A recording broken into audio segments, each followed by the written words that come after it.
आज की इस वीडियो में हम जो टॉपिक कवर कर रहे हैं वो है रिएक्ट जेएस के इंटरव्यू क्वेश्चंस को। तो हमने इस पे 2 वीडियोस बना लिए। अगर आपको उनकी डिटेल्स चाहिए तो आप पिछले वीडियो में रेफर कर सकते हैं उन सभी क्वेश्चंस को। तो आज का हमारा क्वेश्चन हो गया कि why can't browsers read JSX.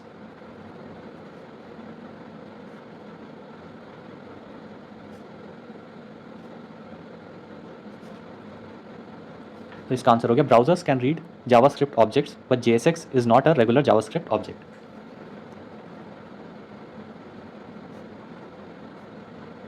Can only read browsers can only read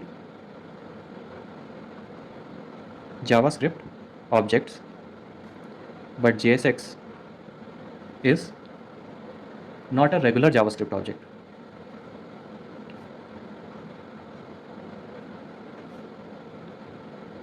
Thus, to enable a browser to read JSX, first we need to transform JSX into JavaScript object using JSX transformers like Babel and then pass it to the browser.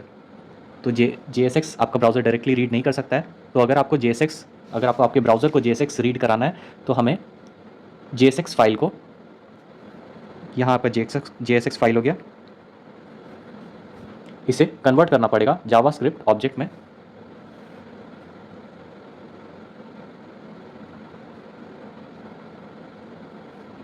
जो कि browser read कर सकता है using JSX transformers like Babel। तो Babel आपका JSX transformer है और इसे हम ब्राउज़र में पास कर सकते हैं। बढ़ते हैं 9th क्वेश्चन की तरफ।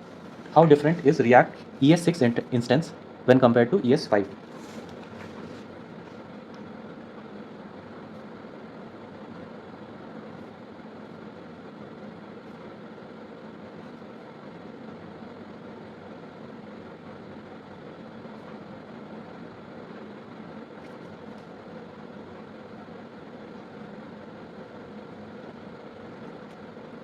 तो इसका आंसर हम देख लेते हैं।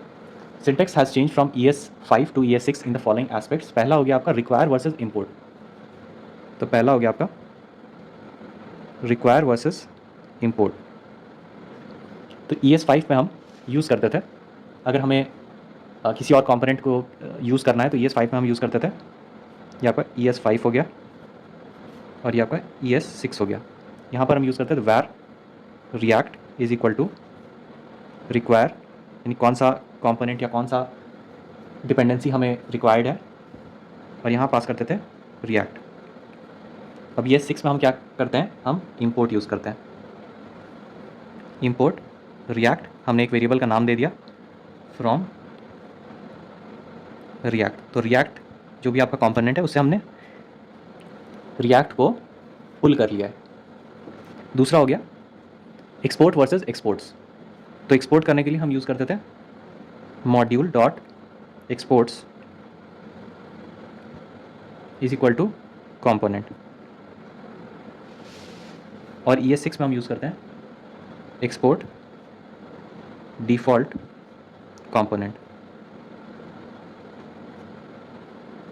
तो अगर हमें किसी कंपोनेंट को एक्सपोर्ट करना है तो ES5 में हम एक्सपोर्ट्स यूज़ करते थे और ES6 में हम एक्सपोर्ट यूज़ करते हैं।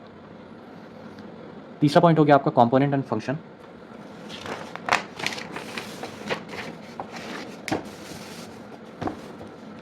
तो कंपोनेंट एंड फंक्शन ये हो गया आपका ES5 और ये हो गया ES6।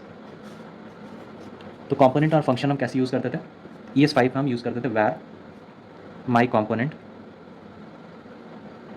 Is equal to React dot create class, और यहाँ रेंडर कोलोन फंक्शन, और इस फंक्शन में हम रिटर्न करते थे सपोज हेलो वर्ल्ड।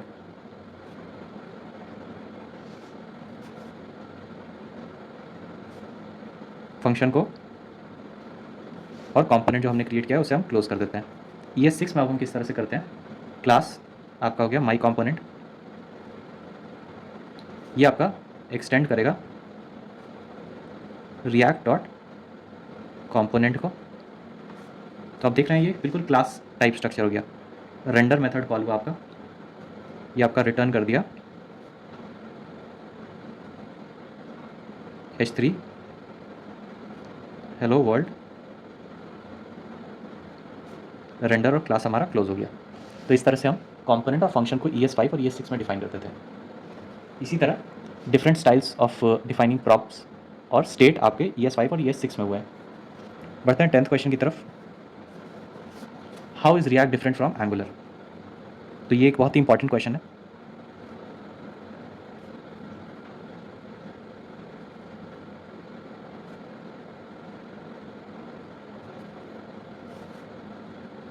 तो ये हुआ रिएक्ट, ये हो गया आपका एंगुलर। पॉइंट 1 हम देख रहे हैं, ये हो गया आर्किटेक्चर रिलेटेड। तो react only the view of MVC।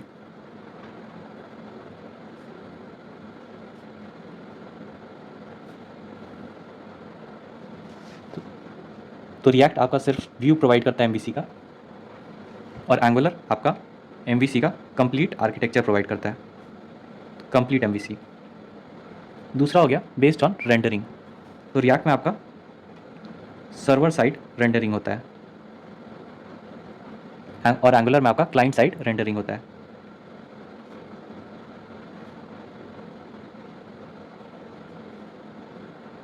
Third point हो गया आपका डॉम। तो रिएक्ट आपका यूज़ करता है वर्चुअल डॉम,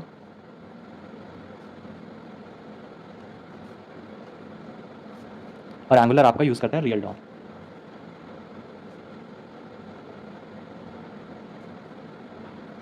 फोर्थ पॉइंट आपका हो गया डेटा बाइंडिंग के रिलेटेड, आपका डिफरेंसेस रिएक्ट और एंगुलर के बीच। तो रिएक्ट में आपका वन वे डेटा बाइंडिंग होता है,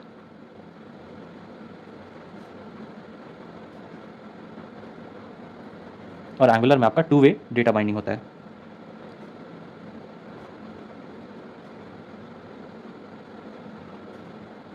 फिफ्थ पॉइंट आपका हो गया based on difference based on debugging. तो रिएक्ट में आपका कंपाइल टाइम डिबगिंग होता है,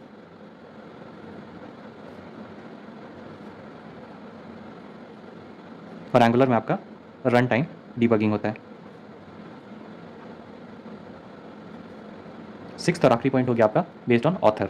तो रिएक्ट आपका फेसबुक का प्रोडक्ट है, इसका ऑथर फेसबुक है, और एंगुलर आपका गूगल एंगुलर का ऑथर है। तो ये थे कुछ बेसिक डिफरेंसेस रिएक्ट और एंगुलर के बीच, और ये था आपका एक छोटा सा video interview questions on react JS.